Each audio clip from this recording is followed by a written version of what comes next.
आदाब, मैं हूं मुमताज़ आलम रिजवी और मैं बात करूंगा बिहार के चुनाव की और ख़ास तौर से सीमांचल की। बिहार के जो नतीजे हैं वो आपके सामने हैं। एनडीए बड़ी तादाद में उसने जीत हासिल की है। एक प्रचंड जिसको कहते हैं, एक बड़ी कामयाबी, 203 सीटें उसे कुल मिली हैं। इसके अलावा 35 सीटों पर जो महागठबंधन है, कांग्रेस, आरजेडी, लेफ्ट वगैरह, ये सब सिमट गए।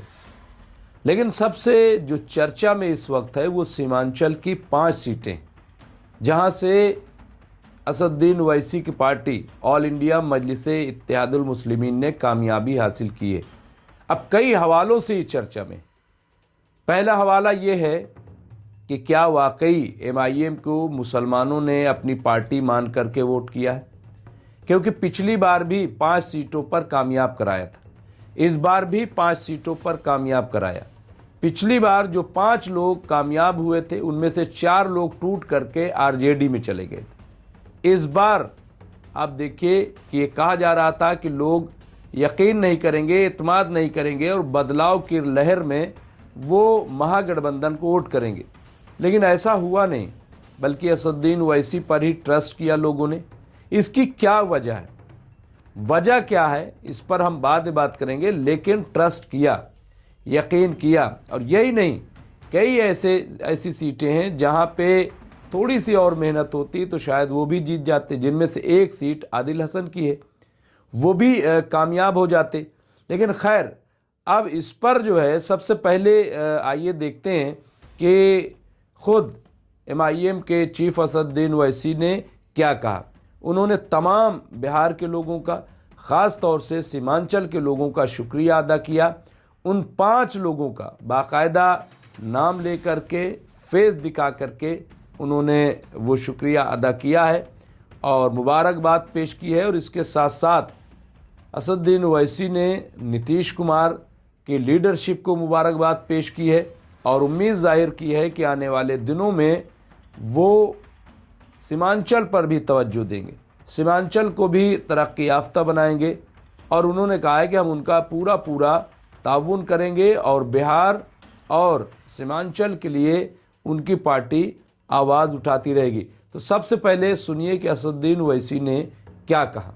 जो बिहार का नतीजा, जिसमें एमआईएम पार्टी के अब तक 5 उम्मीदवार कामयाब हुए और जुबली हिल से हमने जिस कैंडिडेट को सपोर्ट किया वो भी कामयाबी मिली, मैं सबसे पहले अल्लाह सुब्हाना व तआला का शुक्र अदा करता हूँ कि उन्होंने अपने फजल और करम से हमारे इस फैसले को अल्लाह ने कामयाबी दी, अल्लाह ने अब रहम कर दिया।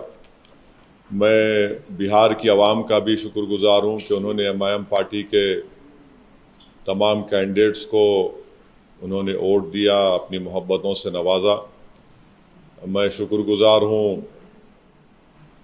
उन 5 असम्बली कॉन्स्टिट्यूंसीज़ के तमाम राय दहिंदगान का, ज़िम्मेदारों का, मजलिस पार्टी के तमाम मेंबर्स का, जिन्होंने जनाब अख्तर उल ईमान साहब को कामयाब किया, अमूर से हमारे गुलाम सरवर साहब को बैसी से कामयाब किया, सरवर आलम को कोचा दामन से कामयाब किया, तौसीफ़ आलम को बहादुरगंज से कामयाब किया और मुर्शिद आलम को जोकीहाट से।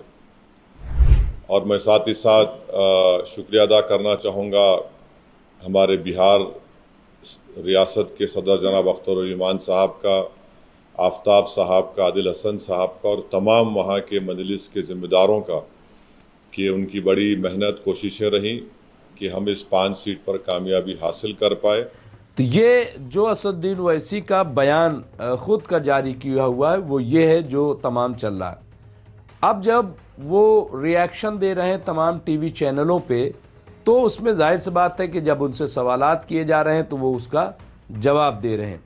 अब ये जो हार हुई है इस पर उन्होंने कांग्रेस, चूँकि अब आप देखिए कि बिहार में वो कह रहे हैं कि हम तो सिर्फ 6 सीट मांग रहे थे, लोग हमसे कह रहे थे कि आप अलायंस नहीं करना चाहते, आप महागठबंधन में शामिल नहीं होना चाहते, क्योंकि आप बीजेपी की बी टीम है, आपका मकसद सिर्फ हराना है, जिताना नहीं है। ये हम पे इल्ज़ाम था। तो हमने तहरीरी तौर पर कहा और सिर्फ 6 सीटें मांगी थी, 5 हमने जीती थी, 1 हमने और सीट मांगी थी, सिर्फ 6 सीटें हमने मांगी थी। और ये भी लिखित तौर पे कहा कि हम दे रहे हैं कि हमें आप मिनिस्टर मत बनाना, हमें मंत्री नहीं बनना है, लिखित तौर पर ये, और हमें महागठबंधन में शामिल कर लो। लेकिन इसके बावजूद उन लोगों ने हमें महागठबंधन में शामिल नहीं किया। अब एक और सोशल मीडिया पे जो चल रहा है वो सहनी जो हैं, जिन्हें उप मुख्यमंत्री बनाने की बात हो रही थी, 2% उनका वोट है ऐसा कहा जा रहा है, लेकिन महागठबंधन की तरफ से उन्हें 15 सीटें दी गई और उप मुख्यमंत्री बनाने की बात की गई। लेकिन यहाँ सीमांचल में जहाँ 5 सीटें असदुद्दीन ओवैसी जीत चुके थे, लेकिन उन्हें 6 सीटें देने के लिए तैयार नहीं, और 24 सीटों पे असदुद्दीन ओवैसी ने चुनाव लड़ा, वहाँ पे अपने उम्मीदवार मैदान में उतारे और उनमें से अब 5 जीत करके आ गए हैं। अब लोग जो है कंपेयर कर रहे हैं कि सहनी पे आपने यकीन किया, वो तो एक भी सीट नहीं जीत पाया, और ओवैसी जो है वो 5 सीट जीत करके आ गए। तो आप अंदाज़ा लगाइए। एक चीज़ और जो मैंने कही थी कि जो तेजस्वी यादव ने शिद्दत पसंद, जिस तरह से एक तरह से ये कह लीजिए कि शराफत की ज़बान में उन्हें दहशतगर्द कह दिया था, ये बहुत ही ख़तरनाक साबित हुआ। और मैंने उसी वक्त कहा था ये बहुत भारी गलती तेजस्वी यादव ने की है। असदुद्दीन ओवैसी को भले ही ये चुनावी रणनीति के पेश नज़र उनको मुसलमान वोट न देता हो, लेकिन असदुद्दीन ओवैसी को लोग पसंद नहीं करते ऐसा नहीं है, मुसलमान उन्हें पसंद करता है। मुसलमानों को उनकी बातें अच्छी लगती हैं, जिस तरह से वो मुसलमानों के बारे में बात करते हैं, बात को उठाते हैं, तो लोग उन्हें पसंद है। और इसलिए पसंद है क्योंकि जो सेकुलर पार्टियां हैं वो मुसलमानों को चिमटे से छोड़ने के लिए तैयार नहीं, वो उनके मसाइल पर मुंह खोलने के लिए तैयार नहीं। वो जैसा कि ये कहा जा रहा है या इसकी तशहीर की जाती है कि वो सिर्फ दरी बिछाने के लिए उनको रखा गया है। तो जाहिर सी बात है कि असदुद्दीन ओवैसी एक पॉलिटिकल पार्टी है, उनकी अपनी एक जमात है और वो हर जगह इलेक्शन लड़ सकते हैं। अब बहुत सारे लोग ये भी कह रहे हैं कि असदुद्दीन ओवैसी की वजह से वहाँ पे हार हुई। तो सवाल ये है कि हार तो पूरे बिहार में हुई है, अब क्यों हुई है, कैसे हुई है, कहाँ गड़बड़ी हुई है, कहाँ चोरी, ये तमाम अपोजिशन पार्टियों की जिम्मेदारी है। मैंने भी एक स्टोरी की है, उसे आप देख सकते हैं, कितनी सही है कितनी गलत है वो आप फैसला करें। लेकिन मैंने भी कुछ डाटाज निकाल के वो स्टोरी की है। लेकिन यहाँ पे जो सीमांचल की बात है वो बहुत ही गौरतलब है, बहुत ही इम्पॉर्टेंट है। और अब जो असदुद्दीन ओवैसी का निशाना है, देखिए वो कांग्रेस के बारे में, आरजेडी के बारे में, सबको आईना वो जीती हुई 5 सीटें दिखा रही हैं। अब ये महागठबंधन वाले पछता रहे होंगे कि काश असदुद्दीन ओवैसी को अगर साथ ले लेते तो कम से कम सीमांचल की 24 सीटें तो उनके झोली में आ जाती। 6 ही तो जाती, और 6 जाती कहाँ, अलायंस तो आप ही के साथ होता, साथ तो आप ही के साथ रहते, तो 24 सीटें आप जीत सकते थे। लेकिन आपने ऐसा नहीं किया, जो सबसे बड़ी गलती। और गुरूर, घमंड, ये तो साफ साफ दिखाई देने लगा था। अब दूसरा निशाना जो है वो उत्तर प्रदेश है। असदुद्दीन ओवैसी ने साफ साफ अपने कई टीवी चैनलों पे इंटरव्यू में कहा कि हम उत्तर प्रदेश में भी मजबूती से चुनाव लड़ेंगे, और उन्होंने नाम लिया है बाकायदा कि हम पल्लवी पटेल यानी अपना दल जो पल्लवी पटेल वाला है, इसके अलावा उन्होंने चंद्रशेखर रावण का भी नाम लिया है कि हम उसके साथ मिल करके और भी जो पार्टियां हैं, और हम मजबूती से चुनाव लड़ने का प्रोग्राम बना रहे हैं। 27 में है यूपी। लेकिन देखिए मैंने बताया था कि बिहार जो है वहाँ यूपी का रिफ्लेक्शन हो रहा है। अखिलेश यादव हो या योगी आदित्यनाथ, जब ये बिहार गए तो बिहार की बात सिर्फ नहीं की, बल्कि इन्होंने यूपी की बात भी की, उत्तर प्रदेश की बात की। तो सवाल ये है कि क्या सिर्फ अखिलेश यादव और योगी आदित्यनाथ ही उत्तर प्रदेश की बात कर रहे थे? क्या असदुद्दीन ओवैसी का निशाना उत्तर प्रदेश नहीं? देखिए जो पॉलिटिकल पार्टी है जो अपनी स्टेट से बाहर निकल के चुनाव लड़ रही है, वो उत्तर प्रदेश को छोड़ दे, ऐसा हरगिज़ नहीं हो सकता। असदुद्दीन ओवैसी की उत्तर प्रदेश में नज़र है, और नज़र क्यों ना हो भाई, उनका नाम मजलिस है कि ऑल इंडिया मजलिस इत्तेहादुल मुस्लिमीन, और उत्तर प्रदेश में सबसे ज़्यादा मुसलमान रहता है। 20% उत्तर प्रदेश में मुसलमान है। बहुत सारी तकरीबन 90 से 100 सीटें ऐसी हैं जहां मुस्लिम फैसला कुन हैसियत रखता है, यानी 30 से 35%, 40% तक वहाँ पे मुस्लिम वोटर हैं। तो वहाँ पे नज़र क्यों ना रखें? तो अब असदुद्दीन ओवैसी का अगला टारगेट जो है वो उत्तर प्रदेश है, मगरबी बंगाल है, या जहाँ पे भी चुनाव होगा। तो ये बहुत ही अलार्मिंग है, ख़ास तौर से उन सेकुलर पार्टियों के लिए जो असदुद्दीन ओवैसी को अछूत रखती हैं। असदुद्दीन ओवैसी ने मिसाल अभी दी हैदराबाद की, तेलंगाना की, वहाँ पे उपचुनाव था और वहाँ पे लड़वाया, आप देखिए, और वहाँ पे कांग्रेस का साथ दिया, बहुत इशारतन किया, और वहाँ भारी जीत हुई है रेवंत रेड्डी की क़यादत में, एक एमएलए की। तो वो असदुद्दीन ओवैसी बताना चाहते हैं कि देखो हमारा साथ जो है वो नुकसानदेह नहीं होगा, फ़ायदेमंद होगा, लेकिन आप हमें साथ नहीं ले रहे हो। आप हमें शिद्दत पसंद कह देते हो, आप हमें बीजेपी की बी डीप कह देते हो। भाई आप ही तो अलग किए हुए हो, साथ लेके चलो। तो अब ये बहुत सारे सवाल हैं।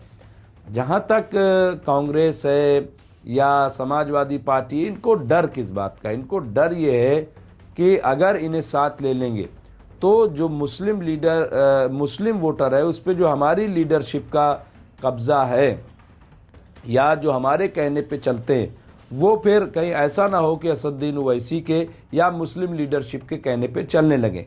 ये दरअसल उन्हें खौफ है। लेकिन इससे क्या होगा? आप छोटी छोटी पार्टियों को अपने साथ ले लेते हो, लेकिन आप इन्हें अपने साथ नहीं लेते हो, ऐसा क्यों? तो बहरहाल ये एक पूरा इस वक्त का सिनेरियो है पॉलिटिकल। हम इस पे और बात करेंगे, लेकिन असदुद्दीन ओवैसी के हौसले बड़े हैं, मजलिस इत्तेहादुल मुस्लिमीन के हौसले बुलंद हैं इस वक्त, और वो बहुत खुश है। और हमें लग रहा है कि आने वाले दिनों में ये और मजबूती से इलेक्शन लड़ेंगे, और अब उम्मीदवार भी जो मुस्लिम आवाम है वो और ज़्यादा इनकी तरफ झुकाव करेगी। अब इसका कितना इम्पैक्ट तमाम सियासत पर पड़ेगा ये देखने वाली बात होगी। लेकिन असदुद्दीन ओवैसी ने जैसे कहा कि ये बहुत अच्छी बात है। उन्होंने कहा कि अगर एक सवाल किया गया टीवी पे कि क्या मुसलमानों ने आरजेडी और कांग्रेस को रिजेक्ट कर दिया, तो असदुद्दीन ओवैसी ने कहा कि और तमाम रिजेक्ट करें। उन्होंने कहा कि क्या मुसलमान सिर्फ इसलिए बना है कि आपके वालिद साहब भी सीएम रहें, आपकी वालदा साहिबा भी सीएम रहें, आप भी सीएम हो जाएं, और मुसलमान सिर्फ दरी बिछाए वो कुछ ना बने? तो ये नहीं चलेगा, और तमाम वोट देना चाहिए। तो ये, और मैंने भी कहा था कि मुसलमान कोई बंधुआ मजदूर नहीं है, किसी का गुलाम नहीं है, उसे खुद से फैसला लेना चाहिए। और ये जो हवा चलाई जाती है कि एक तरफा हो गया मुसलमान, भाई मुसलमान ही क्यों? जैसे बाकी वोटर हैं वैसे मुसलमान भी है, मुसलमान भी साहिब इख्तियार है, जहाँ चाहे वोट करे। तो ये सिचुएशन बहरहाल है। लेकिन मजलिस इत्तेहादुल मुस्लिमीन अब सेकुलर जमातों के लिए एक अलार्मिंग है, ये हम कह सकते हैं। अगर सेकुलर जमातें जो मिल्लत के मसाइल, जो मुस्लिम के मसाइल, अगर उसको नहीं उठाएंगी तो फिर मुल्क का मुसलमान कुछ भी हो, हालांकि ये बहुत अच्छा नहीं है, लेकिन कोई और रास्ता भी तो नहीं दिखा रहा है। जो भी होगा हम आपको अपडेट करते रहेंगे। देखते रहिए एमएमसी न्यूज़ इंडिया। बहुत बहुत शुक्रिया।